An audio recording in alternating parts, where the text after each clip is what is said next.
D'aussi loin que je me souvienne, je me suis toujours posé des questions sur notre histoire, notre planète, notre civilisation, sur l'humanité. Les informations qui nous sont présentées comme officielles et véridiques ne comblaient jamais totalement mes interrogations.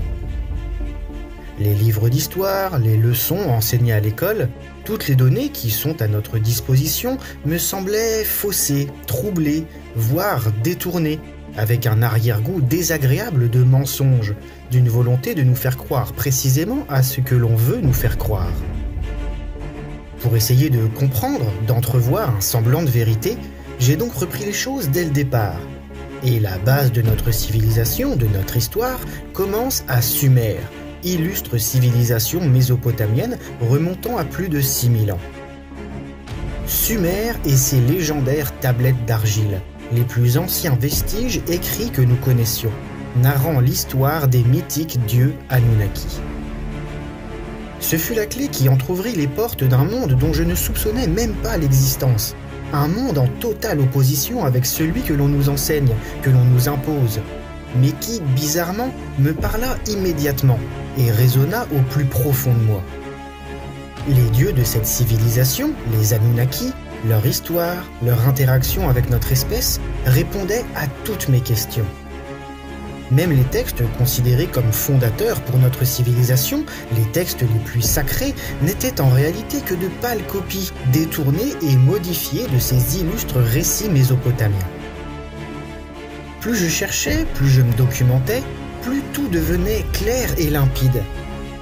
Pas de Dieu unique, mais une histoire si passionnante et prenante que les scénaristes hollywoodiens feraient bien de s'en inspirer. À la place de cette divinité unique, omnisciente et omnipotente, une triade de dieux sacrés, Anu et ses deux fils, Enki et Enlil.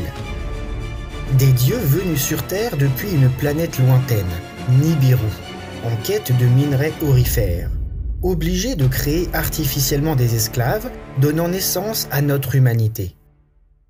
Cette création, nous la devons à Enki, divinité majeure chez les Sumériens.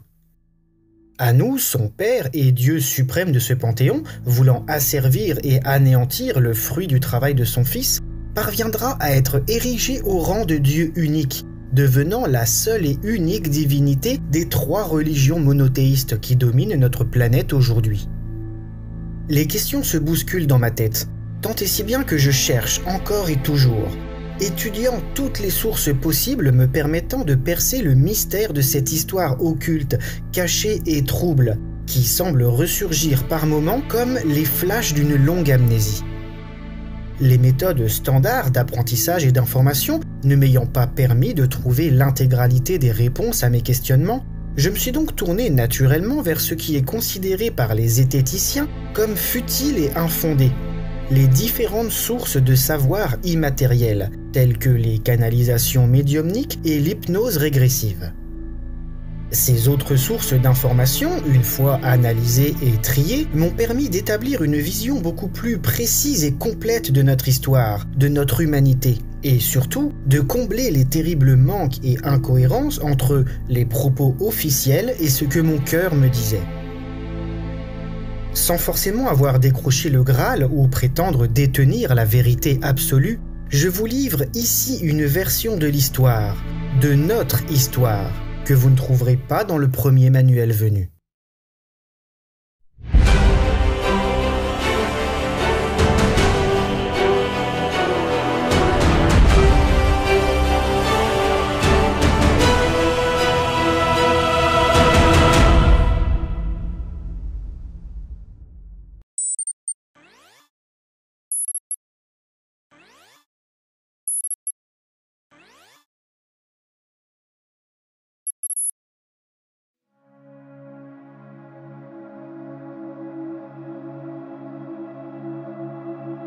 Nibiru.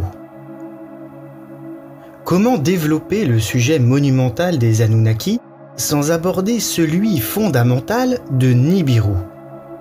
Cela reviendrait à parler de l'humanité en omettant totalement notre planète mère qu'est la Terre. Les mythiques dieux de Mésopotamie ont la particularité divine de posséder une planète d'origine, un astre natal leur étant directement associé et reconnu comme étant leur propre patrie galactique, leur planète. Cela en fait d'ailleurs un panthéon à part dans la grande liste des croyances polythéistes, puisqu'avec les Anunnaki, nous avons un lieu précis d'origine, une localisation nommée sur leur propre genèse, Nibiru. De par le monde antique, nombreuses sont les divinités à être venues des cieux, d'autres plans ou d'autres lieux, sans pour autant que nous ne connaissions exactement leurs origines précises. Mais ceux qui descendent du ciel vers la terre, les Anunnaki, viennent pour leur part d'une planète précise, détaillée et localisée. Les informations en notre possession nous proviennent principalement d'un récit babylonien, Enuma Elish, retrouvé à la fin du XIXe siècle dans la bibliothèque d'Assurbanipal, dans l'ancienne ville de Ninive. Dans ce texte intitulé « L'épopée de la création », les Babyloniens nous ont légué une vision poétique et romanesque de la création de notre système solaire, qui apporte, malgré son ancienneté, des réponses plausibles aux grandes énigmes de notre système planétaire. Ce texte antique, vieux de plus de 3000 ans, mentionne la guerre des dieux primordiaux qui aurait engendré notre système solaire actuel. Les dieux antiques étant initialement associés aux différents astres, nous pouvons donc y voir une vision divinisée de ce que fut notre système planétaire lors de sa création, ou plutôt lors de sa stabilisation. Bien évidemment, toutes les informations contenues dans ce texte furent transmises aux hommes par ceux qui deviendront les premiers dieux de l'humanité moderne, les Anunnaki, avant d'être gravés dans l'argile babylonienne bien des millénaires plus tard. Enuma Elish, ces 7 tablettes de la création sont donc la principale source matérielle d'informations sur cette mythique planète, sur ce lieu d'origine des dieux Anunnaki, qui ne serait autre que la planète Nibiru. Nibiru, la planète X, ou encore la 12e planète. Nombreuses sont les dénominations admises pour cet astre mystérieux qui parvient pourtant si bien à associer mythologie, astronomie et histoire. Dans l'idéologie générale, et d'après les interprétations des tablettes de la création babylonienne, certaines informations sont couramment admises concernant Nibiru. Elle serait donc une planète tellurique, rocheuse, qui, à l'image de Mars, serait appelée la planète rouge. Elle serait environ 4 fois plus grosse que la Terre, ce qui, au vu des dernières découvertes astronomiques en matière d'exoplanètes telluriques, n'a absolument rien de farfelu, à l'image des super-terres découvertes pouvant aller jusqu'à plus de 10 masses terrestres. Concernant son orbite, Nibiru ne ferait pas directement partie de notre système solaire, mais elle le croiserait tous les 3600 ans environ. Elle posséderait donc une orbite extrêmement elliptique et croiserait le centre de notre système planétaire au niveau de la ceinture d'astéroïdes, entre Mars et Jupiter. Le passage d'un astre aussi massif au cœur même de notre système solaire devrait entraîner des perturbations majeures et visibles, aussi bien sur les orbites des différentes planètes que sur les conditions de vie terrestre, engendrant séismes, raz-de-marée, pluies de météorites ou éruptions volcaniques. Les archives des grandes catastrophes à l'échelle planétaire ne remontant qu'à quelques siècles à peine, il est donc très difficile de pouvoir relier précisément des passages éventuels de Nibiru à des événements catastrophiques pour notre planète. Si toutes ces informations, liées aux textes antiques babyloniens, sont plus ou moins admis dans l'inconscient collectif concernant l'éventuelle histoire de Nibiru, la science moderne et cartésienne réfute pourtant totalement la possibilité de son existence en tant que telle. Pourtant, la présence de corps célestes transneptuniens encore inconnus au-delà de l'orbite de Pluton reste une hypothèse scientifique marquée par des faits et des observations concrètes. Les perturbations orbitales des géantes gazeuses, et en particulier d'Uranus et de Neptune, ayant mené à la découverte de Pluton en 1930, ne peuvent pas s'expliquer de manière mathématique par la seule existence de cet astre d'une masse bien trop faible. De plus, les calculs de ces perturbations réalisés au XXe siècle par l'astronome américain Percival Lowell amènent à un cycle orbital de l'astre transneptunien à l'origine de ces perturbations de 3600 ans, très éloigné des 248 années de l'orbite plutonienne.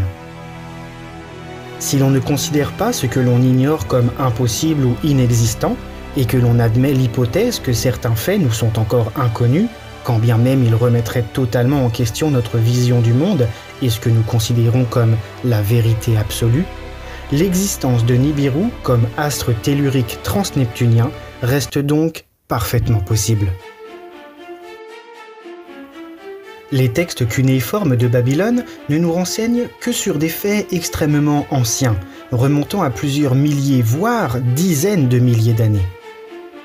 Mais depuis ces tablettes mésopotamiennes, depuis ces antiques écrits décrivant les origines de la vie des dieux Anunnaki, nous ne disposons plus d'aucune source, plus d'aucun texte ou mention sur cet astre rouge colossal, berceau de nos dieux antiques. Pour les esprits les plus ouverts, pour ne pas dire les moins obtus, les informations ne se limitent pas à la seule présence matérielle. À l'image des annales akashiques, des canalisations ou de l'hypnose régressive, la connaissance et les informations sur notre monde physique peuvent également se situer sur des plans immatériels. Et puisque les vestiges archéologiques ne nous offrent pas de réponse, que peuvent nous apprendre ces différentes sources ? L'une des visions les plus intéressantes à ce sujet concerne les systèmes binaires. Si nous voyons généralement notre propre système planétaire comme une bulle à l'intérieur de laquelle différentes planètes, dont la Terre, orbitent autour du Soleil, le tout se déplaçant sur le grand disque galactique, l'hypothèse des systèmes binaires nous propose une toute autre vision des choses. Dans cette vision, Nibiru ne serait plus une énième planète de notre système, ou bien une planète errante maintenue entre les champs gravitationnels de différentes étoiles, mais un corps céleste appartenant à son propre système planétaire, ayant comme étoile une naine brune, potentiellement Némésis, elle-même reliée à notre système solaire par la force gravitationnelle des deux étoiles de ces systèmes. Cette vision offrirait donc un double système planétaire, tels deux engrenages tournant l'un autour de l'autre sans qu'aucun ne soit fixe, et ayant comme centre de rotation le seul point de contact entre les deux. Ces deux systèmes planétaires seraient si proches l'un de l'autre que l'attraction de notre Soleil permettrait l'incursion cyclique de Nibiru dans notre propre système. Si cette vision des systèmes binaires est juste, nous serions alors intrinsèquement liés à Nibiru, non pas par les cycles planétaires, mais par l'attraction des deux étoiles de ces systèmes, menant une danse commune dans cette orbite galactique. Malheureusement, aucune information officielle ne nous permet de valider cette vision ô combien intéressante. Les différentes données sur cette mythique planète Nibiru restant très minces, aucune affirmation ne peut donc être présentée. Alors, qu'en est-il au final ? Que pouvons-nous dire sur le berceau de nos dieux Anunnaki, sur cet astre rougeoyant colossal, censé croiser le cœur de notre système solaire tous les 3600 ans ? Eh bien, pas grand-chose en fait. En tout cas, pas grand-chose de concret. Et encore moins d'officiel, vous vous en doutez. En ce qui me concerne, je n'ai aucune certitude quant à l'histoire de Nibiru. Malgré des dizaines d'années de recherche, de lectures en tout genre et de recueils de témoignages divers, je n'ai absolument aucune conviction concernant la planète natale des dieux Anunnaki. Pour essayer de clarifier un peu ce mythe de Nibiru, je vais donc devoir énumérer les différentes hypothèses et sous-hypothèses concernant cette planète. Hypothèse numéro 1. Nibiru n'existe pas. Cette hypothèse est certainement la plus simple. Si Nibiru n'existe pas, il n'y a donc pas de raison de prouver matériellement son existence, ou de chercher le pourquoi du comment, astronomiquement nous n'en avons aucune preuve. Si Nibiru n'existe pas, il n'y a pas non plus de localisation planétaire pour les dieux Anunnaki, qui, à l'image des mythologies grecques ou nordiques par exemple, proviendraient juste d'un endroit idyllique, non terrestre et d'ordre divin. Nibiru ne serait dès lors qu'un autre mont Olympe ou un autre royaume d'Asgard, lieu mythique intrinsèquement lié aux dieux et à un plan que nous ne connaissons pas. Le berceau des Anunnaki n'aurait alors pas de résonance concrète pour nous et s'apparenterait juste à une idéologie divine, à un endroit mystérieux, mythique et poétique que les simples hommes ne pourraient percevoir. Cela expliquerait pourquoi nous ne la voyons pas, pourquoi nous ne la trouvons pas, et pourquoi nous ne constatons aucun trouble lié à sa présence, bien que ces points se limitent à une temporalité extrêmement proche, de quelques décennies à peine, bien éloignée des milliers d'années censées être liées à sa propre orbite. L'hypothèse numéro 1, si elle s'avérait exacte, clôturerait le débat avant même que celui-ci ne puisse éclore, et relayerait le mythe des Anunnaki à une simple mythologie antique, aussi belle et passionnante soit-elle. Personnellement, bien qu'elle reste l'une des réponses possibles, je n'adhère pas à cette hypothèse. Évidemment, cela n'engage que moi. Mais la vie m'a appris à ne pas rejeter en bloc les choses que je ne vois pas ou que je ne comprends pas. Et au vu des détails fournis dans les textes antiques, quant à cette mythique planète Nibiru, au vu des calculs concrets réalisés sur les perturbations astronomiques de notre système solaire, démontrant l'existence d'un astre transneptunien colossal, et surtout à la simple idée que nous ne sommes pas en possession de la connaissance ultime et totale, et que de nombreux mystères restent encore à découvrir, je reste intimement persuadé que l'hypothèse numéro 1 n'est pas la réponse. Mais encore une fois, cela n'engage que moi. Après tout, ce n'est pas parce que nous ne pouvons pas prouver l'existence de quelque chose que cela signifie que cette chose n'existe pas. Hypothèse numéro 2. Nibiru existe. Cette seconde hypothèse, beaucoup plus intéressante idéologiquement, entraîne de nombreuses sous-hypothèses, qui, même si elles ne permettent pas forcément de répondre à la grande question de Nibiru, nous offrent un très large éventail de possibilités. Hypothèse 2A. Toujours inconnue. Dans cette sous-hypothèse, Nibiru correspondrait à tous les critères que nous lui avons déjà attribués. Elle serait une planète tellurique rougeoyante, 4 fois plus grande que la Terre, et croiserait le cœur de notre système solaire tous les 3600 ans, entre Mars et Jupiter, mais nous serait totalement inconnue. Bien qu'existante, nos connaissances, notre technologie et nos observations n'auraient tout simplement pas encore réussi à observer cet astre mystérieux.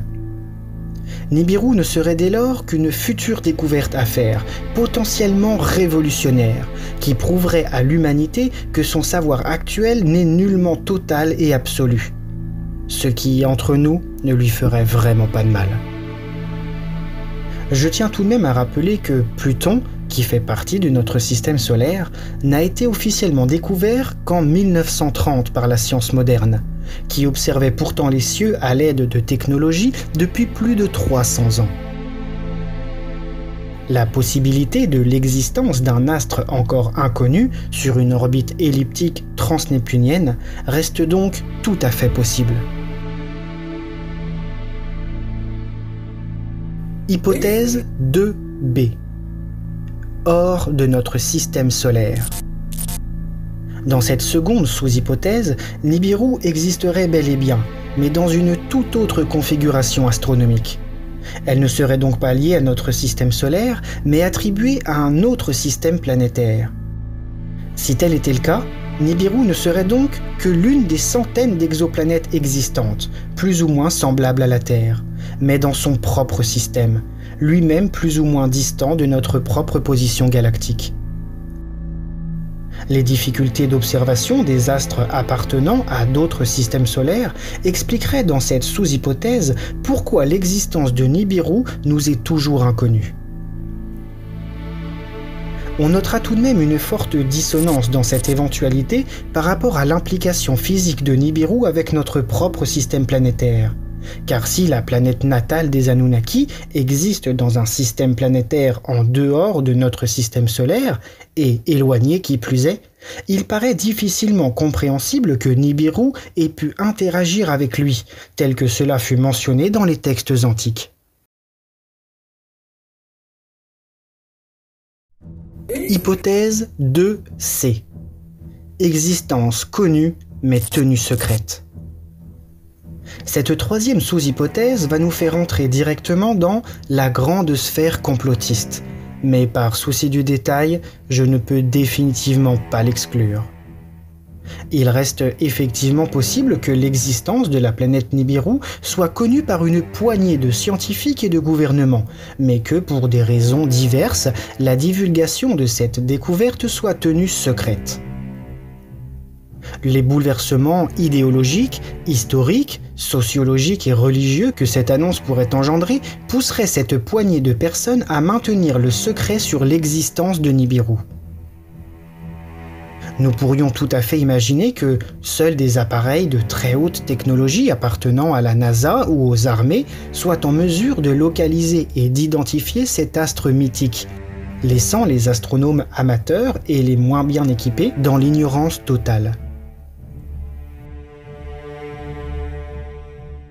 L'officialisation d'une telle découverte ferait sortir les Anunnaki de la simple mythologie pour ancrer concrètement la possibilité et la réalité de ces textes antiques dans notre monde, ô combien matérialiste. Si l'on pourrait attribuer la non-divulgation d'une telle découverte à un but protectionniste afin de ne pas écrouler la faible stabilité du monde tel que nous le connaissons, il est nettement plus probable, dans cette sous-hypothèse, que le maintien du secret ne servirait en réalité que les intérêts propres à la poignée d'individus en question, afin de leur permettre de continuer à asseoir leur pouvoir illusoire et illégitime sur le monde, à défaut de laisser éclater au grand jour et à toute l'humanité une vérité qui risquerait de briser leur fragile tour d'ivoire. Il reste toutefois encore des possibilités attribuables à chacune des trois premières sous-hypothèses concernant l'existence de Nibiru. En effet, que cet astre rougeoyant existe ne signifie pas forcément que les Anunnaki existent. Les hypothèses 2A, 2B et 2C peuvent donc chacune être sous-divisées en deux catégories. Premièrement, sous-catégorie 2A1, 2B1 et 2C1. La planète Nibiru existe bel et bien, mais l'astre s'avère non propice à la vie, et par conséquent, inhabitable et dépourvu d'Anunnaki. Nibiru ne serait dès lors que l'une des milliers d'exoplanètes stériles de notre galaxie.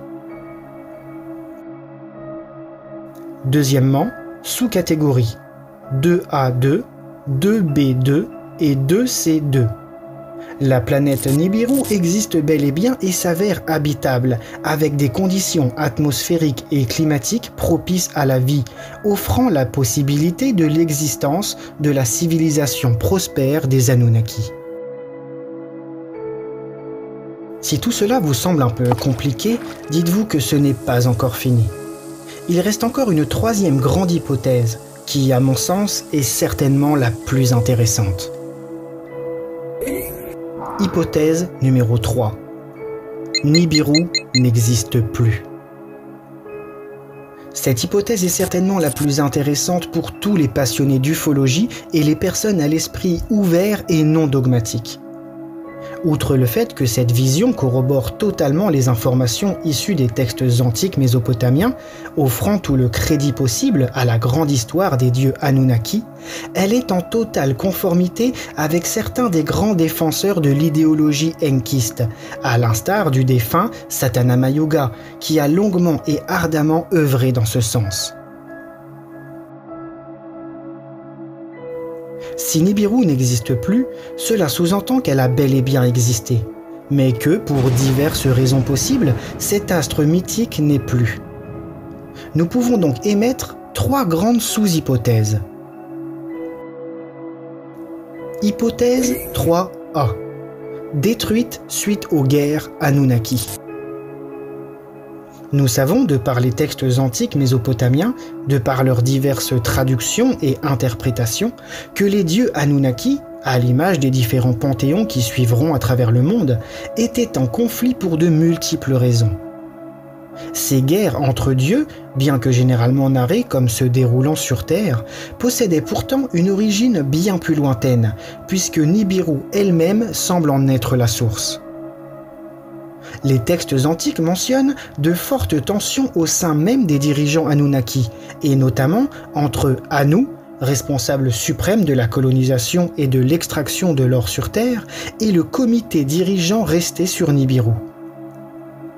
C'est d'ailleurs suite à l'un de ces désaccords que la décision de créer une espèce hybride sur Terre fut prise par Anu. Compte tenu de leur niveau technologique supposé et de leur propension à la guerre, on peut donc supposer que les Anunnaki avaient développé des armes terrifiantes, à l'image de nos bombes nucléaires ou à hydrogène, qui, utilisées à outrance par soif de victoire, auraient parfaitement pu anéantir toute vie à la surface de Nibiru. Si nous ajoutons à cela leur maîtrise des technologies spatiales, leur ayant potentiellement permis le voyage interplanétaire proche, rien ne s'oppose à une destruction totale de l'astre de Nibiru, engendrée d'après cette hypothèse par la seule folie destructrice d'une guerre entre Anunnaki.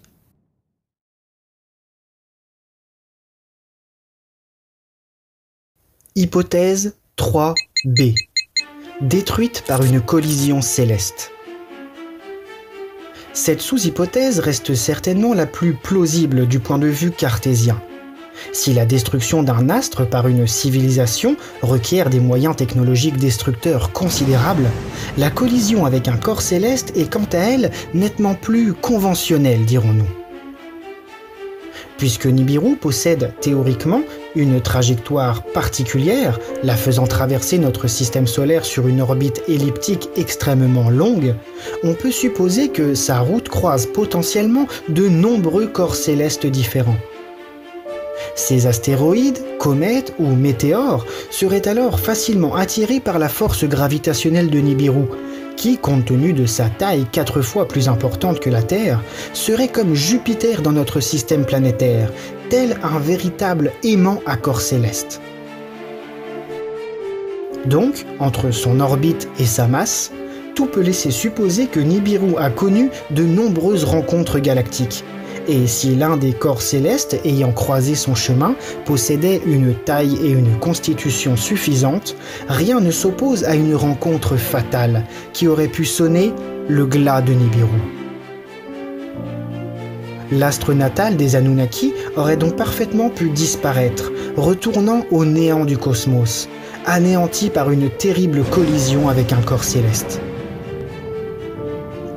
Je vous avouerai que, si cette hypothèse était la bonne, je trouverais cela particulièrement injuste, qu'une civilisation ayant tant œuvré pour sauver la viabilité de sa planète voit son astre mère détruit par un hasard cosmique. D'un autre côté, il n'y a jamais vraiment de hasard. Hypothèse 3C. Détruite par une race exogène. Si Nibiru n'a pas été détruite par ses propres habitants ou par un corps céleste, il reste toutefois encore une dernière possibilité. Pour concevoir cette sous-hypothèse, il va falloir posséder une grande ouverture d'esprit.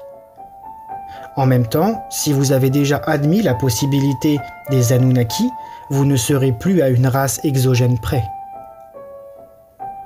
Nous savons que les habitants de Nibiru étaient un peuple guerrier, ou du moins qui pouvait, si le besoin ou l'occasion se faisait sentir, entrer en guerre. Puisqu'ils pouvaient se combattre entre eux pour une simple différence idéologique ou une volonté de pouvoir, on peut supposer que des conflits avec d'autres civilisations provenant d'autres systèmes planétaires furent possibles.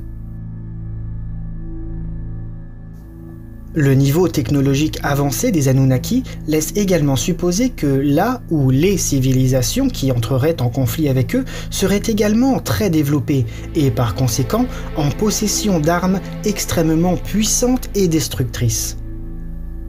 Un conflit ouvert avec une ou plusieurs espèces exogènes aurait donc parfaitement pu entraîner une destruction totale de la planète Nibiru, marquant définitivement la disparition de cet astre, ainsi que la supériorité militaire de l'ethnie opposée aux Anunnaki. Si l'on ajoute à cela les oppositions musclées entre Anu et le comité de Nibiru, ainsi que ses alliances douteuses passées avec les Réticuliens et les Dracos, tous les ingrédients d'un conflit majeur pouvant entraîner la disparition de Nibiru sont en place. Si tel était le cas, nous serions en présence de la première destruction planétaire connue par une civilisation exogène, hautement avancée technologiquement, capable de faire disparaître totalement un astre aussi massif que pu l'être Nibiru.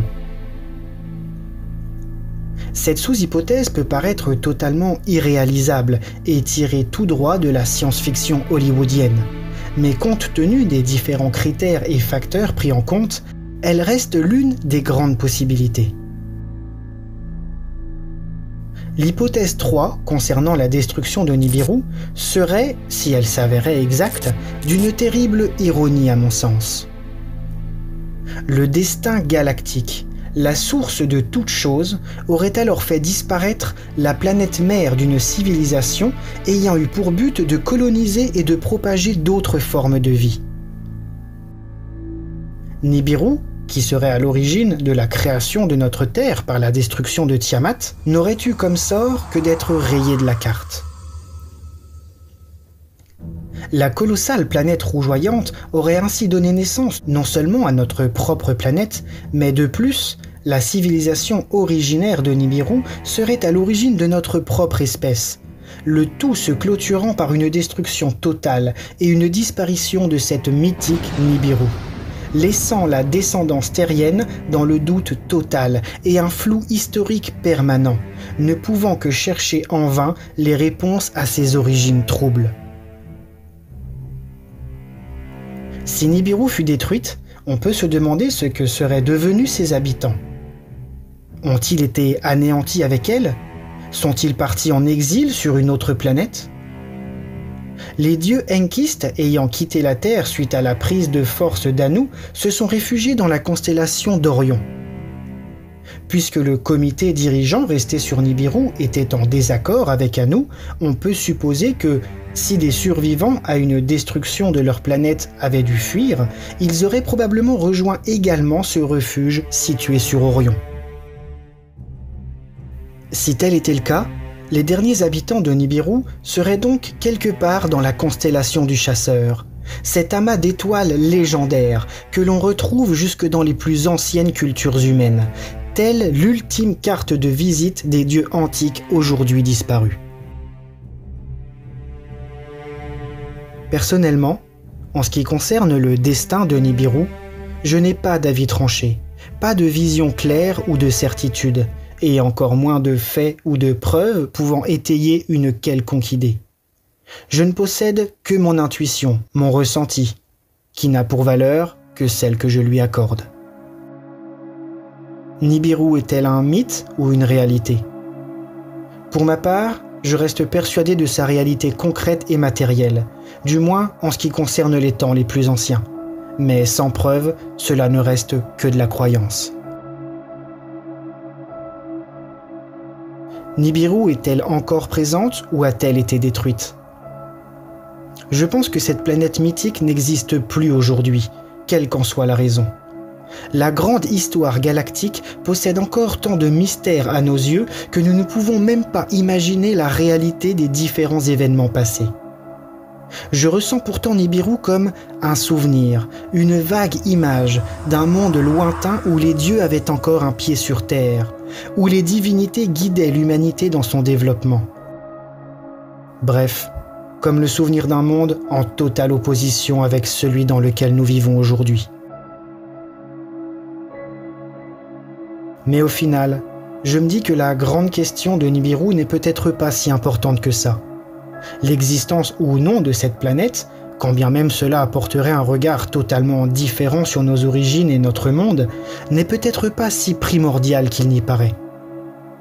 Car, dans le fond, tous les mystères et toutes les réflexions que peuvent susciter Nibiru, au travers de toutes ces interrogations et de ces questionnements, me semblent plus riches et plus passionnants que la réalité de l'existence matérielle de cette mythique planète divine.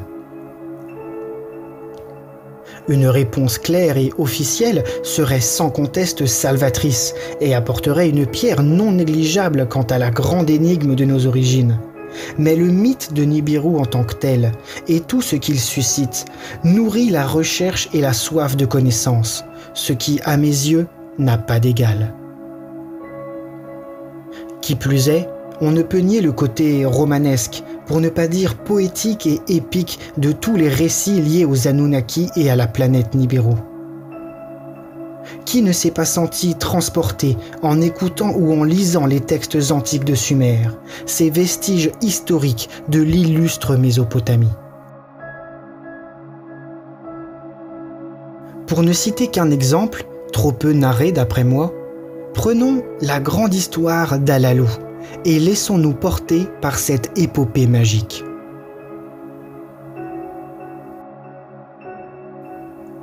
Dans un passé très lointain, la planète Nibiru connaissait une période de grande crise politique et climatique. À la mort du roi, Alalu et Anu étaient les deux héritiers au trône de Nibiru. Un terrible duel devait alors décider de celui qui prendrait le contrôle de la planète. Tandis que Anu fut officiellement victorieux et que Alalu, le vaincu, aurait dû être mis à mort, ce dernier prit la fuite et quitta Nibiru pour se réfugier sur Ki, une petite planète située non loin de l'astre natal des Anunnaki. Anu monta alors sur le trône, entouré de la famille royale, et dut faire face à la gestion des différentes crises. De son côté, Alalu explora Ki, sa planète d'accueil, et y découvrit d'énormes réserves d'or. Ce précieux métal était l'un des éléments indispensables à la résolution de la crise climatique que subissait Nibiru. Les réserves aurifères de la planète des Anunnaki étaient quantitativement trop faibles pour permettre le rétablissement d'un climat stable et propice sur Nibiru. Persuadé que cette découverte lui offrirait les clés du trône et un retour salvateur, Alalu retourna sur Nibiru. La réalité fut malheureusement bien différente. Après avoir pris connaissance des informations rapportées par Alalu lors de sa fuite, Anu emprisonna son rival et l'envoya en exil sur la planète Mars.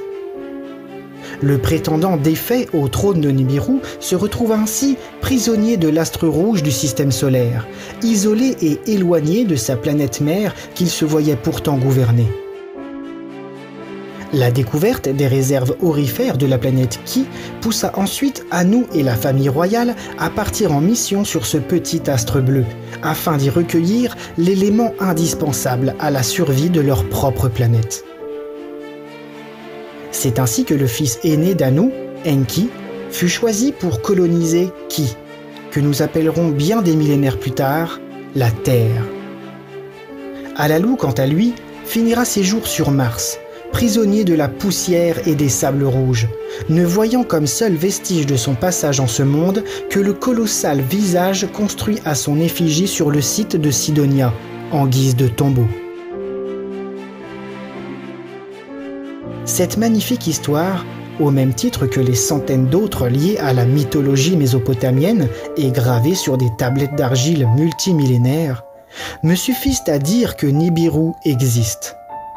Et si ce n'est pas dans notre réalité matérielle, bien souvent trop triste et ennuyeuse, la mythique planète des dieux de Sumer mérite amplement sa place dans la grande histoire des créations de l'homme, nourrissant sa créativité et sa quête de connaissance, pour nous offrir une chose unique et à la valeur inestimable: du rêve.